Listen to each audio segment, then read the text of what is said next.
Okay, we're at our next stop. Now this monument here is known as the 11th Pennsylvania. These men were fighting Iverson's men across these fields here.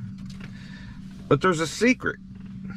Behind the monument, there's a statue of the dog, which I will show you in a few minutes. Now, this dog is a famous dog of Gettysburg, and most of the local residents know the legend. But a lot of people don't know the legend or know that it's even here. Now, this is along Oak Ridge. Like I said, right down from the Peace Memorial, you can find this monument. The dog's name was Sallie Ann. She's a canine mascot of this unit, the 11th Pennsylvania. She was with the unit nearly the entire war. She was born in spring of 1861. Now, she was a brindle bull terrier. She was given to Captain William R. Terry of Company I of this unit in May of 1861 by a resident of Westchester, Pennsylvania, where they were training at Camp Wayne. Now, the dog was named after two people. In honor of these two people, one was a young lady that the men of this unit admired, and the other was their colonel, Fan Jarrett. So the dog's name is Sallie Ann Jarrett. While in the regiment, she had a litter of pups 5 different times. During the Battle of Gettysburg on July 1st, the first day, she was separated from the unit. After the soldiers left this area of Oak Hill, the soldiers feared she was killed. But to their surprise, she remained here behind on Oak Hill, where the 11th had fought on this first day. She was guarding the wounded and killed soldiers of the day. Now, she was wounded and survived the mini ball to the neck at the Battle of Spotsylvania Courthouse, Virginia. The bullet finally was able to be worked out of her neck and fell out of her neck. So she survived that wound. But the sad story goes, on February 6, 1865, during the Union advance of Hatcher's Run, Virginia, she was struck by a bullet and killed. Now, despite being under heavy fire, the soldiers put aside their arms and buried Sallie on the spot she fell on the battlefield. So Sallie is buried somewhere on the battlefield of Hatcher's Run, Virginia. So while we're here, I'm going to take you over and show you the little statue of Sallie Ann Jarrett. So follow me. So like I said, you go behind the monument and we will find Sallie Ann, the bull terrier of the 11th Pennsylvania. And there's Sallie Ann. Now, there's a tradition here that people leave little gifts for Sallie Ann. As you can see, there's money there left for Sallie Ann. And I won't disturb this out of respect for the dog. So I brought a little something for Sallie Ann. I brought her a dog biscuit. So I'm going to leave Sallie Ann a dog biscuit right there for this fabulous dog. So follow me and we'll continue on to our next spot and I'll tell you the story there. Well, we're out here on the first day's battlefield where the battle actually started, out near McPherson's Ridge. That's McPherson's barn over there. But what we're going to do, there is carvings on that barn where soldiers returned for anniversaries in the 1930s and carved their name into that. But I'm going to show you another hidden gem, which is across the street here. So I have to be careful crossing the Chambersburg Pike. Now, this is right outside of Gettysburg, where the first day's battle was. And over here, by this statue, there's a hidden gem. Now, this is a statue of John Buford, Major General John Buford, who was the commander of 1st Division Cavalry Corps that was who was with the 1st Inspiration of a Cavalry Officer, and he was here holding this ground. But right here, this cannon There are 4 cannons around the monument, but this one right here is supposedly the very first cannon that was fired during the Battle of Gettysburg from the Union side. So this is a Union cannon. It's got a little marker on it. It says the opening gun of the battle. So I thought I would show you that little hidden gem. And I'm getting ready to go out this way, in this direction, about a mile out of town, to show you the next stop, which is another hidden gem. And it's actually the first shot fired in the Battle of Gettysburg. So follow me and we'll go to that spot and I'll show you where the first shot was fired.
Well, folks, I wanted to stop at one more area before we go to Culp's Hill, since I was in this general location. Now, this is one of the Gettysburg Fire Departments, and it's on Stratton Street here in town.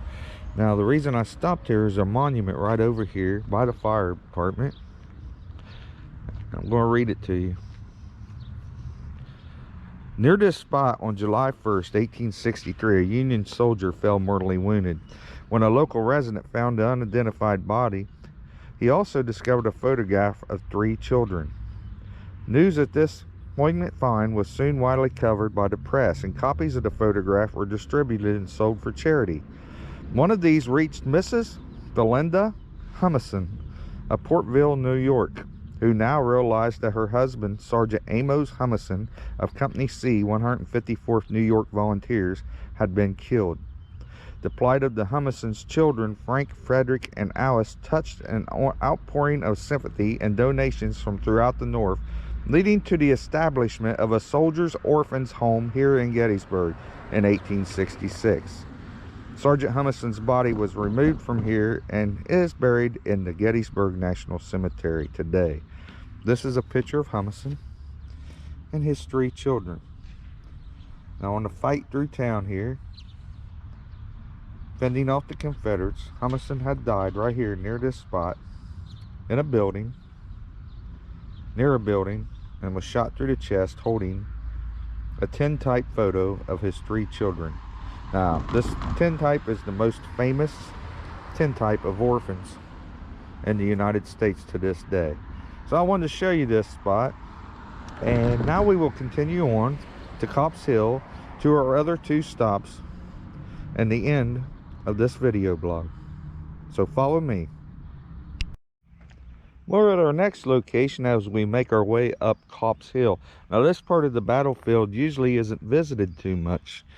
This was really an important part on the second night of July 2nd, 1863, when the whole outcome of the Battle of Gettysburg could have been won by the Confederates if they would have kept going up the hill just a few 100 yards more and taken the Union line. Then they probably would have had the high ground. A lot of people don't realize this. We're in the area of Spangler Spring, and I'm going to take you up this area here to a bunch of rocks and show you a hidden gem on this battlefield. So follow me as we make our way there. And like I said, this is across from Spangler Spring in this parking area. You just go in this general direction to these boulders over here, and behind these boulders there's a hidden gem. A lot of fierce fighting happened right here A lot of Union soldiers died in this general area of this field here. And along this avenue here, as we make our way to this next hidden gem of rocks here, we're going to go behind the boulders, and I'm going to take you up a little spot that a lot of people don't know about and show you another hidden gem.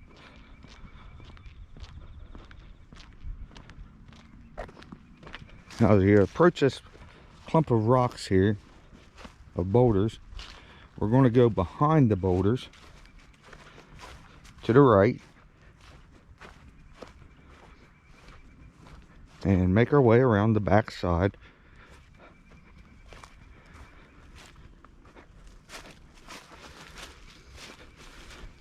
to this general area. Now we're going to go up this rock,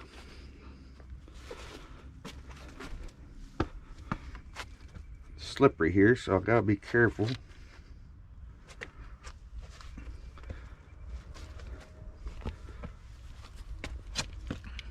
Go between these rocks to right here to our hidden gem. Right here in the rocks there is some graffiti. Now I don't know if you can see it, but it says A.L. Cobble right here, North Carolina Regiment. Now the reason this is here is because this is where A.L. Cobble had fought on the 2nd day of July 1863. He was right here in this general area, taking refuge behind these rocks, firing in that general direction. He was taking cover. Now the reason that graffiti is here, after the war, years later, him and his family came here for a picnic, and his son carved this in the stone, marking the spot that his dad had fought in the Battle of Gettysburg. So we will continue on to our last stop of this fabulous journey, and I'll see you there. Well, hello again, and we're at our final stop on this adventure for this week of hidden gems and carvings on the Gettysburg battlefield. And we are on Salkins Avenue, coming up Little Round Top, and we're in front of the 2nd Maryland Infantry of the Confederate States of America. Now this is where the 1st Maryland fought. Right here you can barely see, but this little ridge here right along this hill in front of the monument is Union breastworks. That runs right down the hill there. Now, over time the erosion has taken place, so it has lowered quite a bit, but as you can see, the Union Army was hiding behind this little ridge here that they had built. Now this has been rebuilt since that time to show where it was, but it's part of the same line of Union breastwork. It runs straight down the hill there. And the reason we stopped here, now the 2nd Maryland was coming from this general direction, fighting toward the Union breastwork, which the Union soldiers are right along here. But the reason we stopped here, there's a hidden gem. Now if we go to the left of this monument, past this big boulder, and continue back into the woods,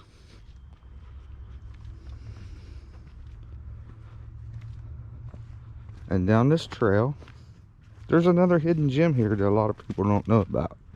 And I'm taking you to that hidden gem now.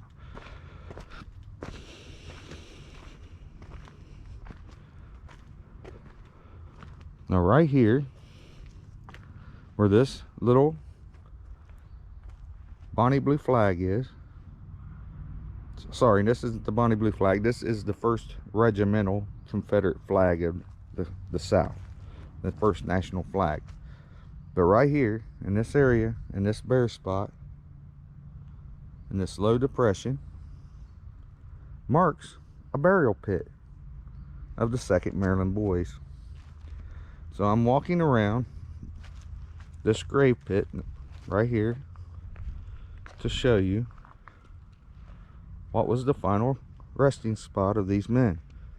Now, I'm sure if it was dug in here, there would still be some bones from this unit. Now, later on in the 1870s, the bodies were dug up and moved south to Maryland. But I wanted to show you this. The bodies weren't dug up till like 1871, which was like 9 years after the Battle of Gettysburg. But this is the spot where they were buried. Now, they didn't dig very deep, just a couple feet, and piled the bodies in trenches and buried them here. So it's believed that this is a burial spot of the 2nd Maryland.